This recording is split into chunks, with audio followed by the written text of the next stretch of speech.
This presentation covers the interference of polarized light. Arago discovered this phenomena for calcite. We try to understand how ordinary light becomes planed, elliptically, or circularly polarized on passing through calcite.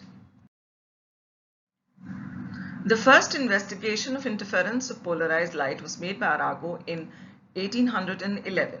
Arago, as you can see the picture on right, on examining the blue light of the sky with a calcite crystal, observed that when a thin sheet of clear mica was placed in between the light source, that is the sky in this case, the ordinary and extraordinary rays become richly colored.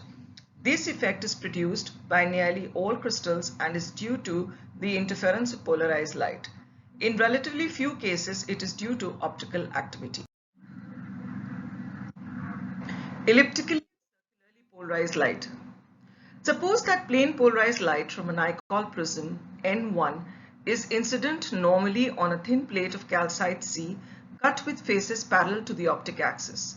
On entering the crystal at P normal to the surface but with vibrations at an angle with the optic axis, light will break up into two components, the extraordinary ray and the ordinary ray. Advance of E wave ahead of O wave in a negative crystal plate. The extraordinary ray will have vibrations parallel to the optic axis and will travel faster than the ordinary wave but along the same path. Continuing from the previous slide, if you want to find out just how far the E vibrations get ahead of the O vibrations by the time they have traversed the thickness D of the crystal, we take the difference in the optical paths and convert this into phase difference.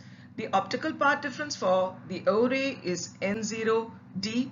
The optical path difference for E ray is NED. So the path difference delta is given by D times NO minus NE. So the phase difference is going to be twice pi by lambda D NO minus NE. D may represent the distance of penetration into a given crystal and delta is proportional to D. So delta increases as D increases. Here I'd like to point out that N represents the refractive index with respect to the O ray if it is subscripted with O and with respect to the E ray if it is subscripted with E. If we look end on against the light beam, let the plane polarized light vibrations from the first Nicol N1 meet the first crystal face and make an angle theta with the principal section.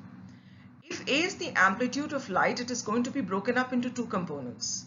The E ray will be given by A cos theta, the O ray will be given by A sin theta. VE represents the velocity of the extraordinary ray in the crystal and it will be faster than VO, which represents the velocity of the ordinary ray, and it is going to be slower. After the crystal, the O and E rays will continue in the same straight line and of course with their vibrations perpendicular to each other. Within the crystal there are at any given points two vibrations at right angles having a phase difference of delta. Let us see what we mean by elliptically and circularly polarized light. Elliptically and circularly polarized light vibrations are of frequency equal to light outside the crystal. The resultant motion changes shape at steadily increasing distances through the crystal from P to Q, as you can see in the diagram on the right. The vibration forms will progress through a whole sequence of figures. It is only when light emerges from the crystal that the type of vibration may be readily observed.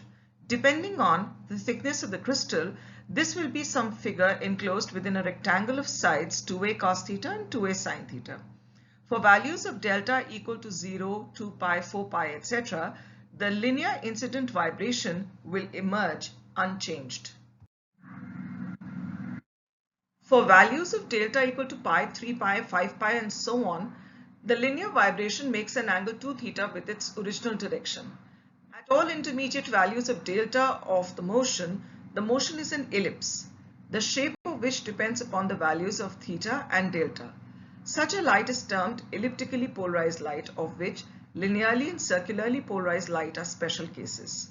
The terms plane polarized light and linearly polarized light are often used interchangeably. Let us try to understand what is meant by the statement that vibrations in a beam of light are elliptical. Since vibration is actually a periodic variation of the electric field in space, it means that at any given point in an elliptically polarized beam, the end of the electric vector moves in an ellipse in a plane perpendicular to the direction of propagation of light. The vector thus varies continuously in both direction and magnitude, returning to the original values with the frequency of the wave. Now, for a crystal to produce circularly polarized light, there are two conditions which must hold. One, the amplitudes of the O and E rays must be equal. This means that sine theta should be equal to cos theta, or better, theta should be equal to 45 degrees. The second condition is that the phase difference must be either pi by 2 or 3 pi by 2. An addition of any multiple of 2 pi to either of these is actually of no consequence. So let us find the value of delta gives us right circularly polarized light and which one left. This depends upon whether the plate is made up of a positive or negative crystal. With calcite, the E wave travels faster, and if delta is equal to pi by 2, a left-handed rotation is produced looking against the direction of light. The directions parallel to and perpendicular to the optic axis in a negative crystal are often called the fast and slow axes of the plate. In a positive crystal, these designations relative to the axis are unchanged.